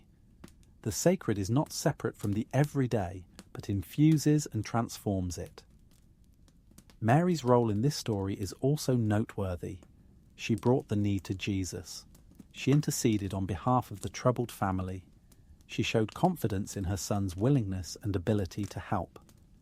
And when he indicated that his time had not yet come, she nevertheless instructed the servants to do whatever he told them. Her faith moved forward the timeline, her trust created the space for the miracle. This shows the power of intercession, of bringing needs to Jesus in faith, of trusting him to respond even when the response is not immediately forthcoming. The servants in the story played a crucial role. They had to obey instructions that made no apparent sense. Fill jars with water when wine was needed. Draw out water and take it to the master of the banquet as though it were wine. Yet they obeyed, and in their obedience they participated in the miracle. They were the first to know that the water had become wine, for they had filled the jars themselves. Their obedience became the channel through which the miracle flowed. This pattern appears again and again in biblical narratives of provision. Human obedience, even when it seems illogical, creates space for divine action. As we reflect more deeply on these interconnected stories, certain questions naturally arise. Why does God choose to provide through miracles in some circumstances, but not in others?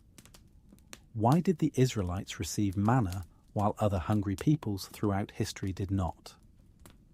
Why did Jesus multiply loaves for these particular crowds, but not for every hungry person in Judea and Galilee? These are profound questions without simple answers, questions that touch on the mystery of divine sovereignty and human suffering. Perhaps part of the answer lies in understanding that these miracles were signs as much as they were provisions. They pointed beyond themselves to deeper realities. The manna taught trust and daily dependence. The feeding miracles revealed Jesus' identity and inaugurated the kingdom. The miracles were not meant to eliminate all hunger for all people for all time. They were meant to demonstrate that God sees, cares, and has the power to provide, and to invite people into a relationship of trust where provision flows from that relationship. The miracles also came in specific historical contexts where they served particular purposes in the unfolding story of redemption. The manna sustained a people during the crucial period when they were being formed into a nation. Elijah's provision kept him alive during a time when his prophetic witness was essential. The feeding miracles authenticated Jesus' ministry and taught about the kingdom. The wedding miracle inaugurated Jesus' public work and revealed his glory. Each miracle fit into a larger narrative and served that narrative's purposes. This does not mean that God only cares about provision when it serves some grand historical purpose. The widow of Zarephath was not an important historical figure. Her flour and oil miracle saved her and her son, period. It had enormous significance for them personally, and it taught important lessons, but its primary purpose was simply compassion, care for a woman and child in desperate need. This shows that divine providence operates on multiple levels, both the grand historical scale and the intimate personal scale, both the public miracles that shape nations and the private mercies that sustain individual lives. What these stories collectively teach us is that provision is always possible, that human need never outstrips divine resources, that help can come from unexpected sources through unexpected means, and that trust is the proper response to uncertainty. They teach us that today's grace is sufficient for today, that tomorrow will bring its own provision, that anxiety about the future is both unnecessary and counterproductive. They teach us that generosity opens doors to blessing, that sharing what little we have can become the seed of miracle, that participation in divine work often requires us to give before we receive. These stories also confront our materialistic assumptions about security and sufficiency. We tend to believe that security comes from accumulation, from having enough resources stored up to weather any storm. The manna directly challenged this belief by refusing to be stored, by spoiling overnight, by requiring daily gathering and daily trust. Modern life encourages us to build bigger barns, to stockpile resources, to achieve financial independence so we never have to depend on anyone or anything. The stories of provision suggest a different way, a way of trust that allows for daily dependence, that finds security not in accumulated wealth, but in relationship with the source of all provision. This is not to say that planning and saving are wrong. Scripture elsewhere encourages wisdom in managing resources, preparing for future needs, working diligently to provide for one's family. But there is a difference between wise stewardship and anxious hoarding, between prudent planning and the illusion of ultimate self-sufficiency. The miracles of provision remind us that no matter how much we accumulate, we remain fundamentally dependent, and our deepest security lies not in our bank accounts, but in the goodness and faithfulness of God. These stories also speak to issues of social justice and economic systems. The abundance revealed in the feeding miracles, the 12 baskets of leftovers, challenge economies based on artificial scarcity. They suggest that there is enough for everyone if resources are shared rather than hoarded. The early Christian community took this seriously, holding possessions in common so that no one among them lacked anything. While not every Christian community has lived this way, the principle remains challenging and relevant. In a world where some have far more than they need while others lack basic necessities, the miracles of provision raise uncomfortable questions about distribution and justice. The miracle of the flour and oil in the widow's house is particularly relevant to economic justice. Here was a woman at the absolute bottom of the social hierarchy, a widow with no husband to provide for her, no land to farm, no resources beyond her last handful of flour. The economic and social systems of her day offered her no safety net, no way out of her desperate situation. Yet she was the one chosen to receive a miracle and to provide hospitality to the prophet.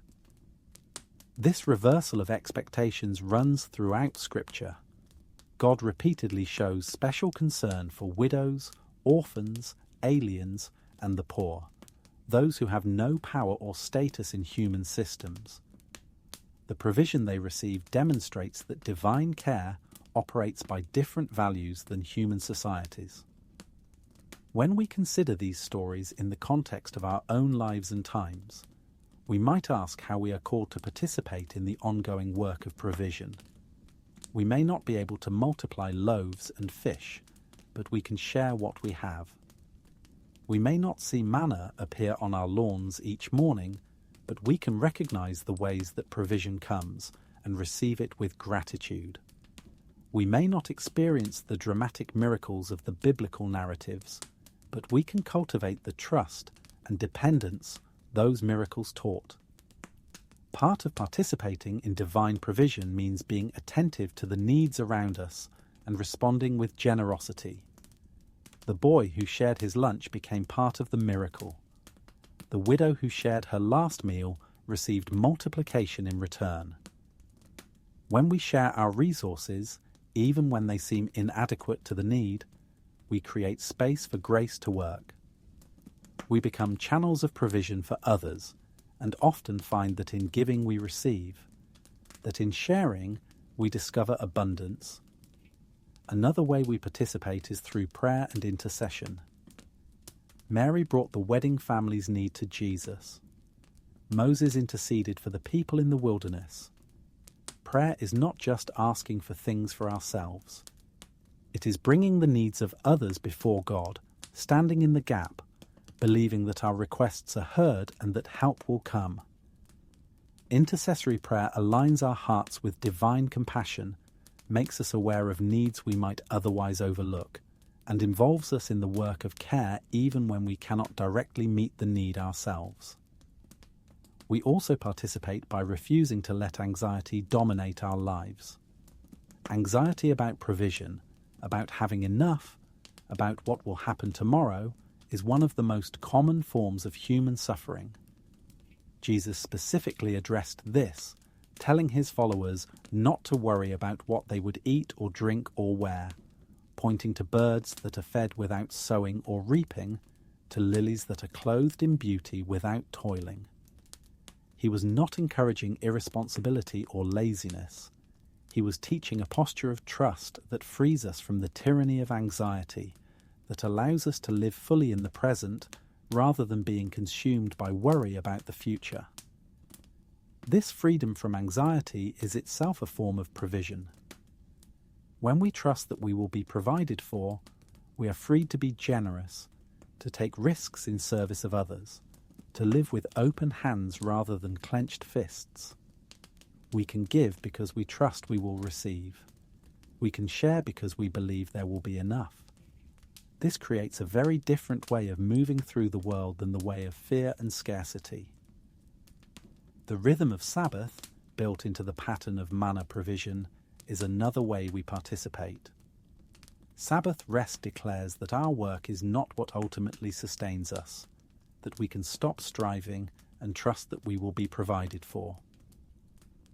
In a culture that celebrates constant productivity, that measures worth by output, that never stops working, Sabbath is countercultural and radical.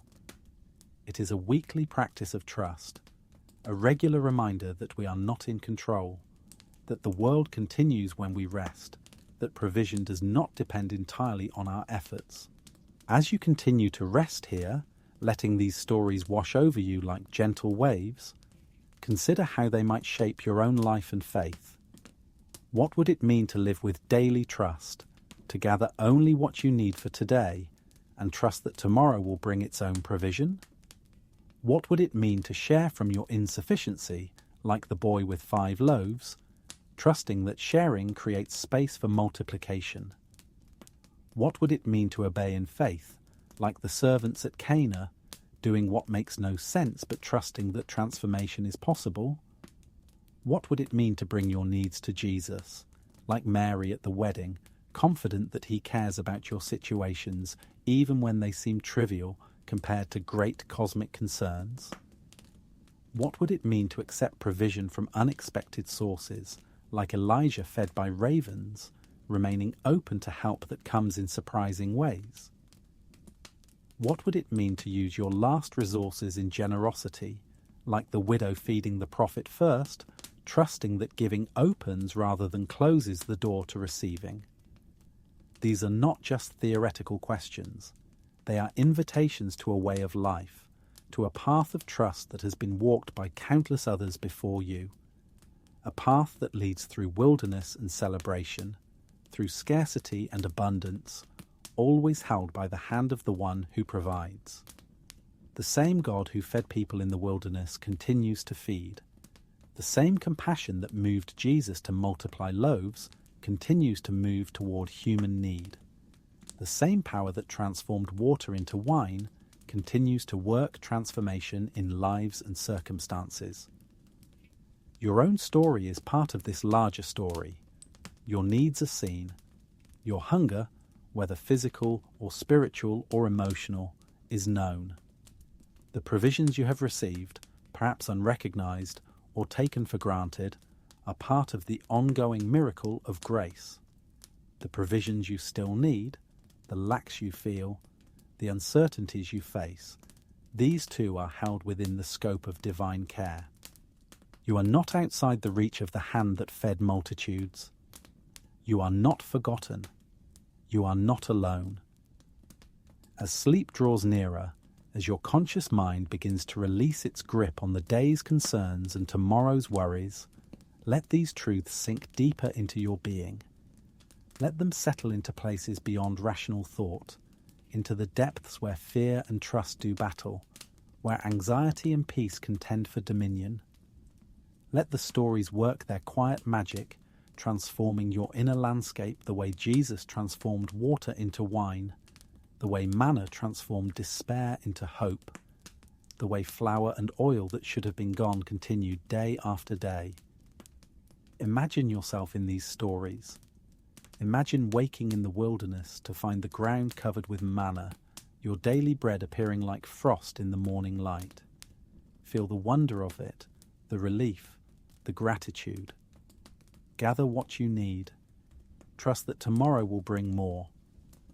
Imagine sitting on a grassy hillside, part of a vast crowd, receiving bread and fish from the hands of disciples, watching as they return again and again to Jesus with empty baskets that somehow keep refilling. Taste the bread. Feel your hunger satisfied. Notice the abundance. Imagine being the widow, reaching into the jar, expecting emptiness, finding flour. Tipping the jug, expecting air, finding oil. Day after day, the impossible continuing, your life sustained by grace beyond understanding. Imagine being at the wedding, a servant filling jars with water, drawing it out, discovering it has become wine. Imagine the moment of realization, the shock, the joy. Imagine knowing you have participated in something miraculous, that ordinary water in your ordinary hands became extraordinary wine. Let these imagined experiences shape your dreaming mind, creating pathways for trust to grow, for anxiety to diminish, for hope to strengthen. The God revealed in these stories is not distant or detached. This is not a God who sets the world in motion and then steps back to watch from afar. This is a God who attends to daily needs, who provides bread each morning, who sends ravens with meat, who ensures that weddings have wine and crowds have food. This is a God who sees the hunger of a child and the desperation of a widow and the social embarrassment of a family and responds with provision. This is a God who cares about the details of human life, who is present in the mundane and the miraculous alike. This God is not stingy or grudging in provision. Every story we have explored demonstrates abundance. More than enough manna for everyone. More quail than they could eat. Flour and oil lasting for years. 12 baskets of leftovers. 7 more baskets. 120 gallons of the finest wine. The provision always exceeds bare necessity. Always includes grace beyond survival. Always demonstrates generous heart behind the gift. This God invites relationship, not just transaction. The manna came in a pattern that taught prayer and trust. Elijah learned to depend completely. The widow came to believe. The crowds followed Jesus and listened to his teaching. The provision was never just about receiving things. It was always also about deepening relationship, growing in faith, learning to trust more fully. The gifts drew people toward the giver, creating bonds of love and gratitude that transformed them. This same God, revealed in these ancient stories, remains present and active now. The forms may differ. Manna may not appear on your lawn. Ravens may not deliver your meals. But provision continues. Grace still flows. Needs are still met, often in unexpected ways, sometimes at the last possible moment, occasionally through means that can only be called miraculous. The invitation to trust remains open. The call to daily dependence still sounds. The promise of faithful care still holds. So rest now in these promises. Rest in the assurance that you are part of a story much larger than yourself, a story of provision that stretches back through millennia and forward into eternity. Rest in the confidence that the one who has provided faithfully throughout that long story has not changed, has not become less compassionate, has not lost power or interest in human welfare.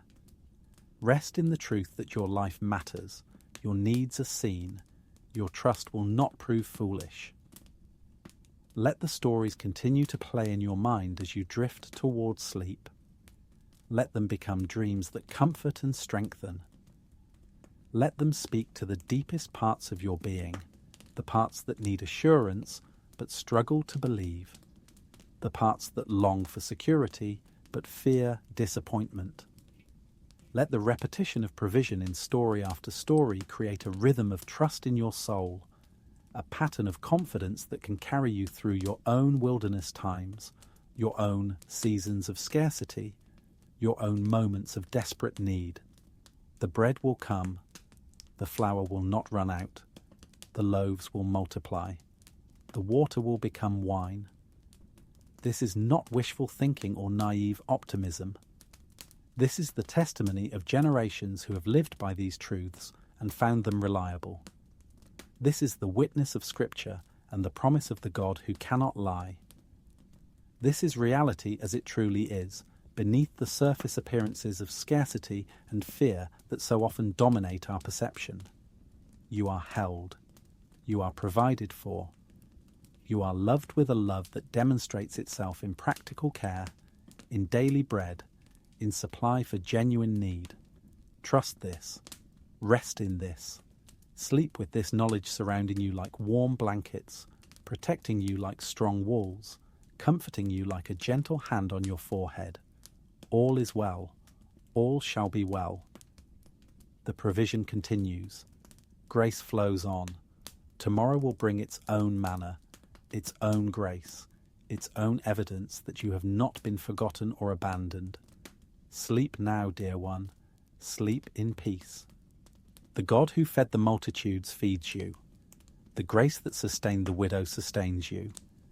The love that provided in the wilderness provides still. Close your eyes. Breathe deeply. Release your hold on consciousness. Let sleep come like a gentle tide, carrying you into rest, into dreams, into the peace that passes understanding. You are safe. You are held. You are provided for. Before sleep fully claims you, let us linger just a while longer in the wonder of these provisions, in the beauty of how they speak not just to physical hunger, but to every longing of the human heart. There is something profoundly moving about the way these stories honour the fullness of human need, the way they refuse to separate body from soul, material from spiritual, immediate from eternal. They present us with a vision of care that encompasses everything we are and everything we need. Consider again the texture of the manna, how it appeared like frost, fine and flaky, covering the ground in the early morning. Think about what it must have been like for children to wake up and run outside to see this mysterious substance, to taste it for the first time, to discover its subtle sweetness. Imagine parents teaching their children to gather it, showing them how much to take, explaining that this was bread from heaven, that this was how God was caring for them. The daily rhythm of gathering manna became a teaching opportunity, a chance to pass on faith from one generation to the next, to help children understand that all good gifts come from above. The instruction not to gather manna on the Sabbath was particularly significant for children's formation. They learned that there was a rhythm to life, that work had its place, but so did rest, that trust meant not just believing God would provide today, but also believing that rest would not lead to disaster. They learned that the God who commands work also commands rest, that holistic provision includes time to stop, to reflect, to worship, to simply be, rather than constantly do. This lesson shaped the identity of an entire people, creating a culture where Sabbath was central, where rest was sacred, where the weekly pause became a testimony to trust. The quail that came to the camp presented a different kind of provision. While manna was mysterious and unprecedented, quail were familiar birds. People knew what they were, how to prepare them, how they tasted. Yet the miracle was in their abundance and timing. They came in such numbers that they covered the camp, and they came at precisely the moment when the people were craving meat. This shows that divine provision can work through natural means, that miracles need not always involve the appearance of entirely new substances, but can manifest through the extraordinary timing and abundance of ordinary things. The warning embedded in the story about the graves of craving reminds us that provision, while generous, is not meant to feed every selfish desire without limit. There is a difference between legitimate need and insatiable appetite, between hunger that seeks satisfaction and craving that knows no contentment. The people who died after gorging on quail serve as a sobering reminder that receiving provision requires proper posture, that gratitude and moderation matter. that the gift can become poison when approached with grasping greed rather than grateful reception. Elijah's time by the brook Cherith offers another angle on provision. Here was a prophet who had just demonstrated tremendous courage, confronting a king with an unpopular message, declaring drought in the name of the Lord. Having acted boldly, he then had to hide, to remove himself from public view, to wait in obscurity while his prophecy unfolded. This hiding time was not wasted. It was a season of dependence, of learning to receive from God's hand in new ways, of building the spiritual strength that would be needed for future confrontations. The brook itself was part of the provision. Clean water in a dry land is a tremendous gift. Elijah could drink freely, knowing that as long as the brook flowed, his thirst would be quenched. But brooks in arid climates are vulnerable to drought, and eventually this one dried up. Even this was part of the provision story, for it forced Elijah to move, to trust God for the next step, to discover that provision can come through a widow in a foreign land just as surely as through ravens in the wilderness. The brook's drying was not abandonment, but transition, not failure, but invitation to deeper trust. The widow's story has layers that reveal themselves with reflection. She was gathering sticks for what she believed would be her final meal. In that culture, this meant she had already exhausted every other option. She had likely asked neighbours for help and been refused or been unable to find anyone with resources to share. She had probably sold or traded everything of value she possessed. She was at the absolute end, with nothing between her and death except this one last handful of flour and drizzle of oil. Into this extremity came Elijah with his impossible request and his audacious promise. Her decision to obey, to give the first portion to the prophet, was not just generous. It was an act of profound faith that defied every instinct of self-preservation. Most mothers in her situation would have said, "I'm sorry, prophet, but I must feed my son first. After that, if there is anything left, you may have it, though we both know there will be nothing left." The fact that she reversed this order, that she gave to the prophet first, demonstrated extraordinary trust. She chose to believe the word of a stranger over the evidence of her own eyes, the promise of a God she barely knew over the logical conclusion that this handful was all she had. The miracle that followed, the daily replenishment of flour and oil, would have created a strange kind of life. Every day she would wake not knowing if this would be the day the miracle ended. Every time she reached into the jar, there would be a moment of suspense, a holding of breath, before discovering that yes, there was flour again. This is not the kind of security we typically crave. We want to know that our resources are sufficient not just for today, but for months and years ahead. We want the certainty of full jars and loaded shelves, the comfort of abundance clearly visible. The widow never had that. She had enough for today, always just enough, never more, never less. Yet perhaps there is a peculiar freedom in this kind of provision. When you know you cannot secure your own future, when you have been forced to release control and trust in daily grace, certain anxieties lose their power over you. You cannot spend hours worrying about what might happen next month because you genuinely do not know if the flour will be there tomorrow. All you can do is receive today's gift with gratitude, use it wisely, and trust that tomorrow will take care of itself. This is the freedom Jesus spoke about when he taught his followers not to worry about tomorrow, for tomorrow will worry about itself, and each day has enough trouble of its own.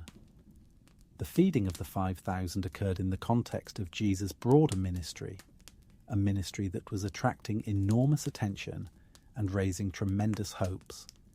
People were flocking to him from all over the region, bringing their sick for healing, their questions for wisdom, their hunger for teaching that had authority and ring of truth. The religious establishment was growing nervous about his influence. The political authorities were beginning to take notice. Into this charged atmosphere came this miracle that seemed to echo the manna in the wilderness, that seemed to mark Jesus as a new Moses, that made the crowds want to crown him king by force. Jesus' withdrawal from the crowd after the feeding shows his understanding that people were drawing the wrong conclusion. They saw the miracle as primarily about political power, about a leader who could feed armies and therefore lead successful rebellion against Rome. They were thinking of an earthly kingdom established by force, of a Messiah who would drive out oppressors and restore Israel to its former glory. Jesus knew that his kingdom was not of this world, that his mission was not to lead political revolution, but to address the deeper problem of human sin and separation from God. The discourse that followed, about being the bread of life, challenged people to move beyond surface understanding to deeper truth. Many could not make that transition. They wanted bread for their bellies and freedom from Rome. He was offering bread for their souls and freedom from sin. They wanted him to keep providing miraculous meals. He wanted them to understand that he himself was the ultimate provision, that eating his flesh and drinking his blood, properly understood, meant receiving his life into themselves, allowing his presence to nourish them spiritually just as bread nourishes physically. This teaching was so difficult that many disciples turned away. It was a crisis point in Jesus' ministry, a moment when the crowds began to thin, when the easy popularity started to fade, when the real cost of following him became clearer. Those who remained were those who, like Peter, could say, "Lord, to whom shall we go? You have the words of eternal life." They were those who understood, however dimly, that despite the difficulty of his teaching, despite the challenge of his demands, there was nowhere else to turn, no other source of the life they truly needed. The second feeding, of the 4,000, demonstrated that Jesus' compassion was not a one-time thing. He continued to care about physical hunger, even as he taught about spiritual hunger. He did not say, "I already did this miracle once, and you should have learned your lesson then."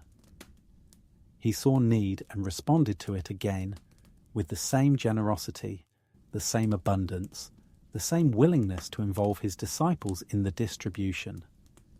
This repetition teaches us that God's mercies are new every morning, that provision is not earned by our faithfulness or forfeited by our forgetfulness, that compassion continues to flow toward human need. The wedding at Cana, as the first of Jesus' signs, set a tone for his entire ministry. It announced that his presence brings transformation, that he cares about human joy and celebration, that the kingdom of God includes feasting and gladness. The choice to perform this miracle at a wedding was deliberate and meaningful. Weddings are occasions of new beginnings, of covenant, of the joining of lives in love and commitment. Jesus' presence there and his provision of wine blessed the institution of marriage, sanctified human love, and demonstrated that God desires human happiness and flourishing. The abundance of the wine, more than 100 gallons, far exceeded what was needed just to save the family from embarrassment. They could have continued the celebration for days with that much wine. This extravagance mirrors the extravagance of grace itself. God does not measure out blessings with a medicine dropper, carefully calculating exactly what is minimally necessary. Grace comes in torrents, in floods, in overwhelming abundance. The kingdom of God is like a treasure hidden in a field, like a pearl of great price, like a net full of fish, like a harvest so abundant that workers are needed to bring it all in. It is characterized by more than enough, by overflowing, by lavish generosity. Mary's role at Cana invites reflection on the power of intercession and maternal concern. She noticed what was wrong before others did, or at least before they brought it to Jesus. She cared about this family's situation enough to involve her son, and when he seemed to hesitate, she trusted him anyway, telling the servants to do whatever he said. This is a model of persistent faith, of intercession that does not give up even when the initial response seems negative, of trust that knows God's heart is good even when God's ways are mysterious. The servant's obedience is equally instructive. Imagine being told to fill ceremonial washing jars with water when what is needed is wine. Imagine being told to draw out that water and take it to the master of the banquet as though it were something else. The servants must have thought this was foolish, perhaps even a cruel joke. But they obeyed anyway, and their obedience became the channel through which the miracle occurred. This teaches us that obedience often precedes understanding, that we are sometimes called to do things that make no sense, that faith involves trusting enough to act even when we cannot see how our actions could possibly accomplish what is needed. As these stories settle deeper into your consciousness, let them reshape your understanding of security and provision. The world teaches that security comes from accumulation, from building bigger barns, from having enough savings to weather any storm, from insurance policies that cover every contingency. There is wisdom in prudent planning, certainly. But ultimate security does not come from our accumulated resources. It comes from relationship with the one who provides, from trust in the faithful care of God who sees and knows and responds to our needs. This trust frees us in surprising ways. When we know that our security rests in God rather than in our bank account, we can be more generous with what we have. When we trust that provision will come, we can give more freely, knowing that giving does not diminish but actually increases our experience of abundance. The paradox of the kingdom is that those who hold tightly to what they have often experience poverty of spirit, while those who give freely discover they always have enough. The woman who shared her last meal with the prophet received years of provision. The boy who shared his lunch became part of a miracle. The wedding family who gave the best wine last found that best had been saved for them when they most needed it. This trust also frees us from the tyranny of comparison and envy. When we understand that God provides for each person according to their need, that provision is personalized and specific, we can stop measuring our portion against someone else's. The manna was distributed so that everyone had exactly what they needed, no more and no less. Some gathered more, some gathered less, but when they measured it, each person had an omer, exactly the right amount. This divine economy eliminates the basis for envy and competition. We do not need what others have because we have what we need.